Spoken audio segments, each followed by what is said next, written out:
ನಮಸ್ಕಾರ ಭಕ್ತರೇ.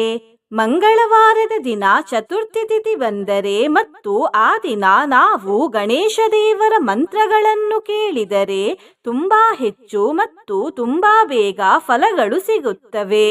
ಇವತ್ತು ಮಂಗಳವಾರದ ಚತುರ್ಥಿ ಮತ್ತು ಇವತ್ತು ನಾವು ಶ್ರೀಮದ್ ಮುದ್ಗಲ ಪುರಾಣದ ಏಕದಂತ ಚರಿತೆಯಿಂದ ತೆಗೆದುಕೊಂಡಿರುವ ಮಂತ್ರವನ್ನು ಕೇಳೋಣ. ಈ ಮಂತ್ರವನ್ನು ದೇವರ್ಷಿಗಳು ಅಂದರೆ ನಾರದ ಮಹರ್ಷಿಗಳು ಬರೆದಿರುವುದು ಮತ್ತು ಈ ಮಂತ್ರದ ಹೆಸರು ಪುಷ್ಟಿಪತಿ ಮಂತ್ರ. ಪುಷ್ಟಿಪತಿ ಅಂದರೆ ಗಣೇಶ ದೇವರು. ಇವತ್ತು ಈ ಮಂತ್ರವನ್ನು ಶ್ರದ್ಧೆ, ಭಕ್ತಿ ಹಾಗೂ ನಂಬಿಕೆಯಿಂದ ಬೆಳಿಗ್ಗೆ, ಮಧ್ಯಾಹ್ನ ಹಾಗೂ ಸಂಜೆ ಕೇಳಿದರೆ ಸುಖ ಸಂತೋಷ ಪ್ರಾಪ್ತಿಯಾಗುತ್ತದೆ. ಬುದ್ಧಿ ಹಾಗೂ ಸ್ಮರಣೆ ಶಕ್ತಿ ವೃದ್ಧಿಯಾಗುತ್ತದೆ. ಕಾರ್ಯಸಿದ್ಧಿ ಅಂದರೆ ಜಯಪ್ರಾಪ್ತಿಯಾಗುತ್ತದೆ ಮತ್ತು ಸಂಕಷ್ಟಗಳು ನಾಶವಾಗುತ್ತವೆ. ಇವತ್ತಿನ ಭಗವದ್ಗೀತೆಯ ಜ್ಞಾನಾಮೃತ ಹೀಗಿದೆ. ಈ ಶ್ಲೋಕದಲ್ಲಿ ಅದ್ಭುತ ಜ್ಞಾನವೊಂದು ಇದೆ. ಶ್ಲೋಕವು ಹೀಗಿದೆ: ನಾಹಂ ಪ್ರಕಾಶಃ ಸರ್ವಸ್ಯ ಯೋಗ ಮಾಯಾ ಸಮಾವೃತಃ ಮೂಢೋಯಂ ನಾಭಿಜಾನಾತಿ ಲೋಕೋ ಮಾಮಜಮವ್ಯಯಂ. ಈ ಶ್ಲೋಕದ ಅರ್ಥ ಹೀಗಿದೆ: ನಾನು ಯೋಗಮಾಯೆಯಿಂದ ಸಮಾವೃತನಾದ್ದರಿಂದ ಅಂದರೆ ಆಚ್ಛಾದಿಸಲ್ಪಟ್ಟಿದ್ದರಿಂದ ಎಲ್ಲರಿಗೂ ಪ್ರಕಟನಲ್ಲ. ಈ ಮೂಢ ಜನರು ಜನ್ಮರಹಿತನೂ ಅವ್ಯಯನೂ ಆದ ನನ್ನನ್ನು ತಿಳಿಯರು ಎಂದು. ಮಂತ್ರ ಜಪಿಸುವ ಮೊದಲು ನನ್ನದೊಂದು ವಿನಂತಿ ಭಕ್ತರೇ, ನೀವು ಚಾನಲಿಗೆ ಹೊಸದಾಗಿ ಬಂದಿದ್ದರೆ ಚಾನಲನ್ನು ಸಬ್ಸ್ಕ್ರೈಬ್ ಮಾಡಿ ಹತ್ತಿರದ ಬೆಲ್ ಬಟನ್ ಅನ್ನು ಒತ್ತಿ. ಮಂತ್ರ ಕೇಳುವಾಗ ಜಯ ಗಣೇಶ ದೇವ ಎಂದು ಕಮೆಂಟ್ ಮಾಡಿ ಮತ್ತು ವಿಡಿಯೋಗೆ ಲೈಕ್ ಮಾಡಿ ಭಕ್ತರೇ. ಕಣ್ಣು ಮುಚ್ಚಿ ಮಂತ್ರವನ್ನು ಪೂರ್ತಿ 108 ಬಾರಿ ಕೇಳಿ. ಜಯ ಬ್ರಹ್ಮೇಶ ಸರ್ವಜ್ಞ ಜಯ ಸರ್ವ ಪ್ರಿಯಂಕರ ಜಯ ಸ್ವಾನಂದ ಪಸ್ತಾಯಿಂಜಯ ವೇದ ವಿದಾಂಬರ. ಜಯ ಬ್ರಹ್ಮೇಶ ಸರ್ವಜ್ಞ ಜಯ ಸರ್ವ ಪ್ರಿಯಂಕರ ಜಯ ಸ್ವಾನಂದ ಪಸ್ತಾಯಿಂಜಯ ವೇದ ವಿದಾಂಬರ. ಜಯ ಬ್ರಹ್ಮೇಶ ಸರ್ವಜ್ಞ ಜಯ ಸರ್ವ ಪ್ರಿಯಂಕರ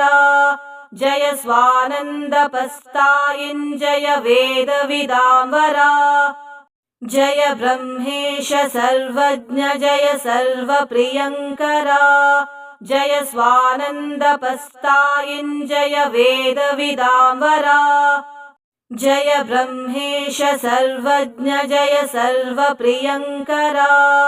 ಜಯ ಸ್ವಾನಂದ ಪಸ್ತಾಯಿಂಜಯ ವೇದ ವಿದಾಂಬರ. ಜಯ ಬ್ರಹ್ಮೇಶ ಸರ್ವಜ್ಞ ಜಯ ಸರ್ವ ಪ್ರಿಯಂಕರ ಜಯ ಸ್ವಾನಂದ ಪಸ್ತಾಯಿಂಜಯ ವೇದ ವಿದಾಂಬರ. ಜಯ ಬ್ರಹ್ಮೇಶ ಸರ್ವಜ್ಞ ಜಯ ಸರ್ವ ಪ್ರಿಯಂಕರ ಜಯ ಸ್ವಾನಂದ ಪಸ್ತಾಯಿಂಜಯ ವೇದ ವಿದಾಂಬರ. ಜಯ ಬ್ರಹ್ಮೇಶ ಸರ್ವಜ್ಞ ಜಯ ಸರ್ವ ಪ್ರಿಯಂಕರ ಜಯ ಸ್ವಾನಂದ ಪಸ್ತಾಯಿಂಜಯ ವೇದ ವಿದಾಂಬರ. ಜಯ ಬ್ರಹ್ಮೇಶ ಸರ್ವಜ್ಞ ಜಯ ಸರ್ವ ಪ್ರಿಯಂಕರ ಜಯ ಸ್ವಾನಂದ ಪಸ್ತಾಯಿಂಜಯ ವೇದ ವಿದಾಂಬರ. ಜಯ ಬ್ರಹ್ಮೇಶ ಸರ್ವಜ್ಞ ಜಯ ಸರ್ವ ಪ್ರಿಯಂಕರ ಜಯ ಸ್ವಾನಂದ ಪಸ್ತಾಯಿಂಜಯ ವೇದ ವಿದಾಂಬರ. ಜಯ ಬ್ರಹ್ಮೇಶ ಸರ್ವಜ್ಞ ಜಯ ಸರ್ವ ಪ್ರಿಯಂಕರ ಜಯ ಸ್ವಾನಂದ ಪಸ್ತಾಯಿಂಜಯ ವೇದ ವಿದಾಂಬರ. ಜಯ ಬ್ರಹ್ಮೇಶ ಸರ್ವಜ್ಞ ಜಯ ಸರ್ವ ಪ್ರಿಯಂಕರ ಜಯ ಸ್ವಾನಂದ ಪಸ್ತಾಯಿಂಜಯ ವೇದ ವಿದಾಂಬರ. ಜಯ ಬ್ರಹ್ಮೇಶ ಸರ್ವಜ್ಞ ಜಯ ಸರ್ವ ಪ್ರಿಯಂಕರ ಜಯ ಸ್ವಾನಂದ ಪಸ್ತಾಯಿಂಜಯ ವೇದ ವಿದಾಂಬರ. ಜಯ ಬ್ರಹ್ಮೇಶ ಸರ್ವಜ್ಞ ಜಯ ಸರ್ವ ಪ್ರಿಯಂಕರ ಜಯ ಸ್ವಾನಂದ ಪಸ್ತಾಯಿಂಜಯ ವೇದ ವಿದಾಂಬರ. जय ब्रह्मेश सर्वज्ञ जय सर्वप्रियङ्करा जय स्वानन्दपस्तायिञ्जय वेदविदाम्बरा जय ब्रह्मेश सर्वज्ञ जय सर्वप्रियङ्करा जय स्वानन्दपस्तायिञ्जय वेदविदाम्बरा जय ब्रह्मेश सर्वज्ञ जय सर्वप्रियङ्करा जय स्वानन्दपस्तायिञ्जय वेदविदाम्बरा जय ब्रह्मेश सर्वज्ञ जय सर्वप्रियङ्करा जय स्वानन्दपस्तायिञ्जय वेदविदाम्बरा जय ब्रह्मेश सर्वज्ञ जय सर्वप्रियङ्करा जय स्वानन्दपस्तायिञ्जय वेदविदाम्बरा जय ब्रह्मेश सर्वज्ञ जय सर्वप्रियङ्करा जय स्वानन्दपस्तायिञ्जय वेदविदाम्बरा जय ब्रह्मेश सर्वज्ञ जय सर्वप्रियङ्करा जय स्वानन्दपस्तायिञ्जय वेदविदाम्बरा जय ब्रह्मेश सर्वज्ञ जय सर्वप्रियङ्करा जय स्वानन्दपस्तायिञ्जय वेदविदाम्बरा जय ब्रह्मेश सर्वज्ञ जय सर्वप्रियङ्करा जय स्वानन्दपस्तायिञ्जय वेदविदाम्बरा जय ब्रह्मेश सर्वज्ञ जय सर्वप्रियङ्करा जय स्वानन्दपस्तायिञ्जय वेदविदाम्बरा जय ब्रह्मेश सर्वज्ञ जय सर्वप्रियङ्करा जय स्वानन्दपस्तायिञ्जय वेदविदाम्बरा जय ब्रह्मेश सर्वज्ञ जय सर्वप्रियङ्करा जय स्वानन्दपस्तायिञ्जय वेदविदाम्बरा जय ब्रह्मेश सर्वज्ञ जय सर्वप्रियङ्करा जय स्वानन्दपस्तायिञ्जय वेदविदाम्बरा जय ब्रह्मेश सर्वज्ञ जय सर्वप्रियङ्करा जय स्वानन्दपस्तायिञ्जय वेदविदाम्बरा जय ब्रह्मेश सर्वज्ञ जय सर्वप्रियङ्करा जय स्वानन्दपस्तायिञ्जय वेदविदाम्बरा जय ब्रह्मेश सर्वज्ञ जय सर्वप्रियङ्करा जय स्वानन्दपस्तायिञ्जय वेदविदाम्बरा जय ब्रह्मेश सर्वज्ञ जय सर्वप्रियङ्करा जय स्वानन्दपस्तायिञ्जय वेदविदाम्बरा जय ब्रह्मेश सर्वज्ञ जय सर्वप्रियङ्करा जय स्वानन्दपस्तायिञ्जय वेदविदाम्बरा जय ब्रह्मेश सर्वज्ञ जय सर्वप्रियङ्करा जय स्वानन्दपस्तायिञ्जय वेदविदाम्बरा जय ब्रह्मेश सर्वज्ञ जय सर्वप्रियङ्करा जय स्वानन्दपस्तायिञ्जय वेदविदाम्बरा जय ब्रह्मेश सर्वज्ञ जय सर्वप्रियङ्करा जय स्वानन्दपस्तायिञ्जय वेदविदाम्बरा जय ब्रह्मेश सर्वज्ञ जय सर्वप्रियङ्करा जय स्वानन्दपस्तायिञ्जय वेदविदाम्बरा जय ब्रह्मेश सर्वज्ञ जय सर्वप्रियङ्करा जय स्वानन्दपस्तायिञ्जय वेदविदाम्बरा जय ब्रह्मेश सर्वज्ञ जय सर्वप्रियङ्करा जय स्वानन्दपस्तायिञ्जय वेदविदाम्बरा जय ब्रह्मेश सर्वज्ञ जय सर्वप्रियङ्करा जय स्वानन्दपस्तायिञ्जय वेदविदाम्बरा जय ब्रह्मेश सर्वज्ञ जय सर्वप्रियङ्करा जय स्वानन्दपस्तायिञ्जय वेदविदाम्बरा जय ब्रह्मेश सर्वज्ञ जय सर्वप्रियङ्करा जय स्वानन्दपस्तायिञ्जय वेदविदाम्बरा जय ब्रह्मेश सर्वज्ञ जय सर्वप्रियङ्करा जय स्वानन्दपस्तायिञ्जय वेदविदाम्बरा जय ब्रह्मेश सर्वज्ञ जय सर्वप्रियङ्करा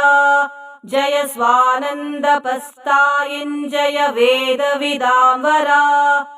जय ब्रह्मेश सर्वज्ञ जय सर्वप्रियङ्करा जय स्वानन्दपस्तायिञ्जय वेदविदाम्बरा जय ब्रह्मेश सर्वज्ञ जय सर्वप्रियङ्करा जय स्वानन्दपस्तायिञ्जय वेदविदाम्बरा जय ब्रह्मेश सर्वज्ञ जय सर्वप्रियङ्करा जय स्वानन्दपस्तायिञ्जय वेदविदाम्बरा जय ब्रह्मेश सर्वज्ञ जय सर्वप्रियङ्करा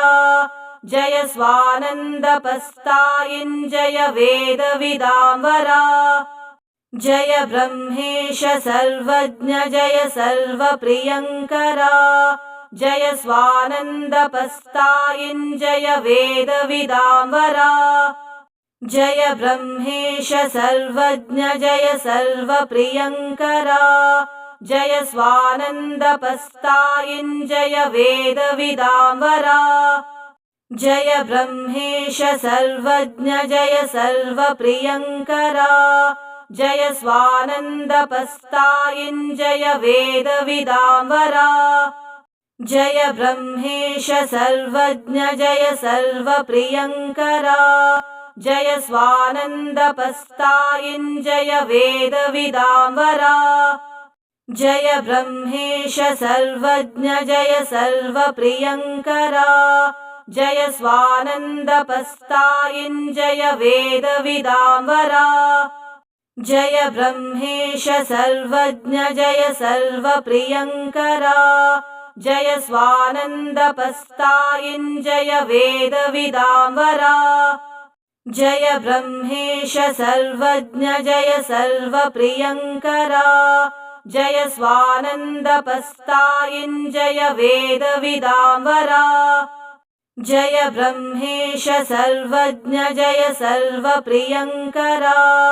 जय स्वानन्दपस्तायिञ्जय वेदविदाम्बरा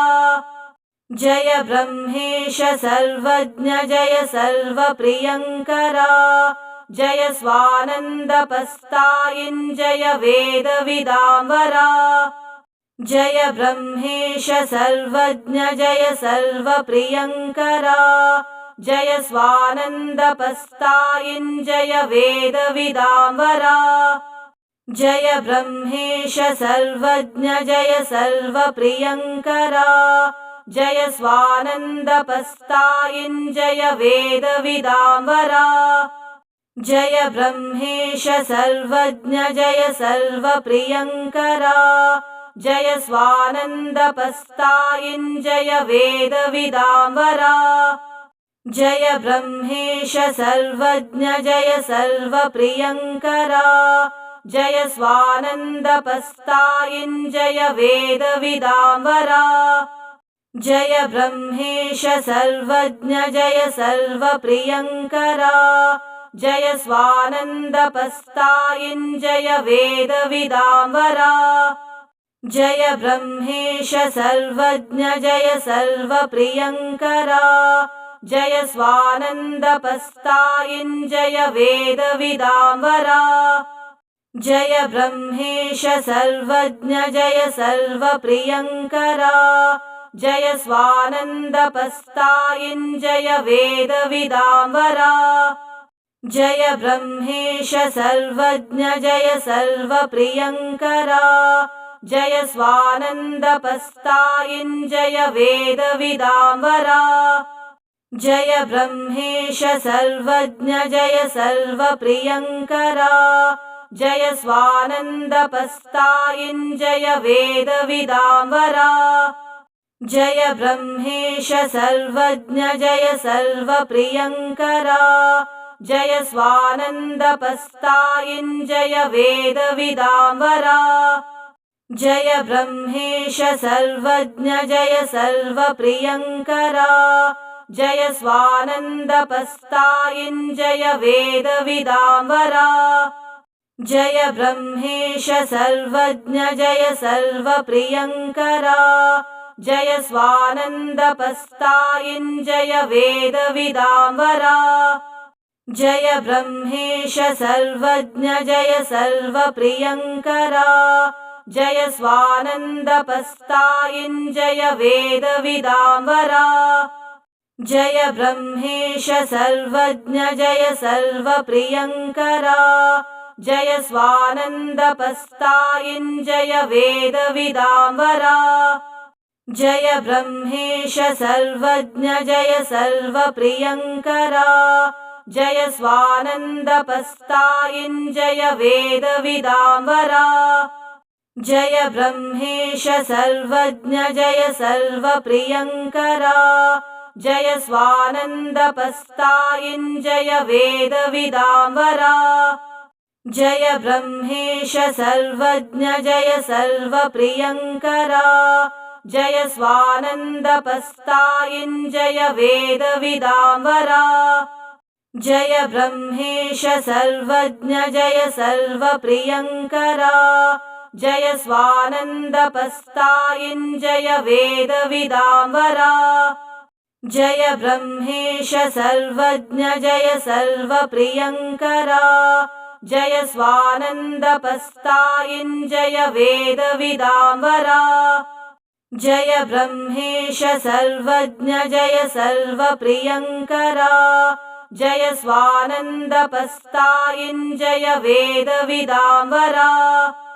जय ब्रह्मेश सर्वज्ञ जय सर्वप्रियङ्करा जय स्वानन्दपस्तायिञ्जय वेदविदाम्बरा जय ब्रह्मेश सर्वज्ञ जय सर्वप्रियङ्करा जय स्वानन्दपस्तायिञ्जय वेदविदाम्बरा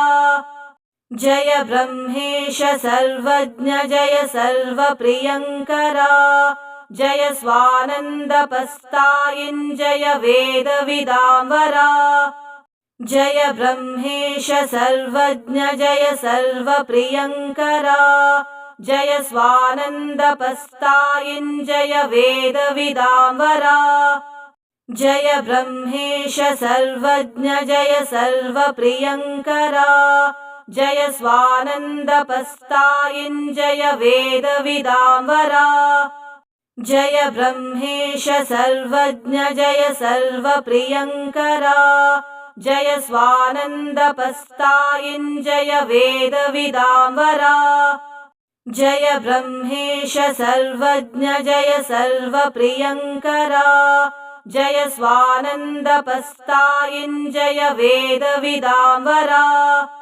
जय ब्रह्मेश सर्वज्ञ जय सर्वप्रियङ्करा जय स्वानन्दपस्तायिञ्जय वेदविदाम्बरा जय ब्रह्मेश सर्वज्ञ जय सर्वप्रियङ्करा जय स्वानन्दपस्तायिञ्जय वेदविदाम्बरा जय ब्रह्मेश सर्वज्ञ जय सर्वप्रियङ्करा जय स्वानन्दपस्तायिञ्जय वेदविदाम्बरा जय ब्रह्मेश सर्वज्ञ जय सर्वप्रियङ्करा जय स्वानन्दपस्तायिञ्जय वेदविदाम्बरा जय ब्रह्मेश सर्वज्ञ जय सर्वप्रियङ्करा जय स्वानन्दपस्तायिञ्जय वेदविदाम्बरा जय ब्रह्मेश सर्वज्ञ जय सर्वप्रियङ्करा जय स्वानन्दपस्तायिञ्जय वेदविदाम्बरा जय ब्रह्मेश सर्वज्ञ जय सर्वप्रियङ्करा जय स्वानन्दपस्तायिञ्जय वेदविदाम्बरा जय ब्रह्मेश सर्वज्ञ जय सर्वप्रियङ्करा जय स्वानन्दपस्तायिञ्जय वेदविदाम्बरा जय ब्रह्मेश सर्वज्ञ जय सर्वप्रियङ्करा जय स्वानन्दपस्तायिञ्जय वेदविदाम्बरा जय ब्रह्मेश सर्वज्ञ जय सर्वप्रियङ्करा जय स्वानन्दपस्तायिञ्जय वेदविदाम्बरा जय ब्रह्मेश सर्वज्ञ जय सर्वप्रियङ्करा जय स्वानन्दपस्तायिञ्जय वेदविदाम्बरा जय ब्रह्मेश सर्वज्ञ जय सर्वप्रियङ्करा जय स्वानन्दपस्तायिञ्जय वेदविदाम्बरा जय ब्रह्मेश सर्वज्ञ जय सर्वप्रियङ्करा जय स्वानन्दपस्तायिञ्जय वेदविदाम्बरा जय ब्रह्मेश सर्वज्ञ जय सर्वप्रियङ्करा जय स्वानन्दपस्तायिञ्जय वेदविदाम्बरा जय ब्रह्मेश सर्वज्ञ जय सर्वप्रियङ्करा जय स्वानन्दपस्तायिञ्जय वेदविदाम्बरा जय ब्रह्मेश सर्वज्ञ जय सर्वप्रियङ्करा जय स्वानन्दपस्तायिञ्जय वेदविदाम्बरा जय ब्रह्मेश सर्वज्ञ जय सर्वप्रियङ्करा जय स्वानन्दपस्तायिञ्जय वेदविदाम्बरा जय ब्रह्मेश सर्वज्ञ जय सर्वप्रियङ्करा जय स्वानन्दपस्तायिञ्जय वेदविदाम्बरा जय ब्रह्मेश सर्वज्ञ जय सर्वप्रियङ्करा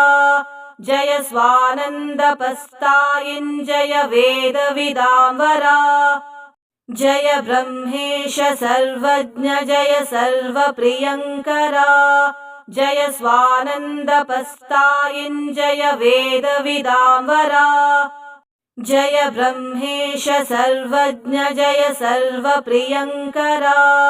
जय स्वानन्दपस्तायिञ्जय वेदविदाम्बरा जय ब्रह्मेश सर्वज्ञ जय सर्वप्रियङ्करा जय स्वानन्दपस्तायिञ्जय वेदविदाम्बरा जय ब्रह्मेश सर्वज्ञ जय सर्वप्रियङ्करा जय स्वानन्दपस्तायिञ्जय वेदविदाम्बरा जय ब्रह्मेश सर्वज्ञ जय सर्वप्रियङ्करा जय स्वानन्दपस्तायिञ्जय वेदविदाम्बरा जय ब्रह्मेश सर्वज्ञ जय सर्वप्रियङ्करा जय स्वानन्दपस्तायिञ्जय वेदविदाम्बरा।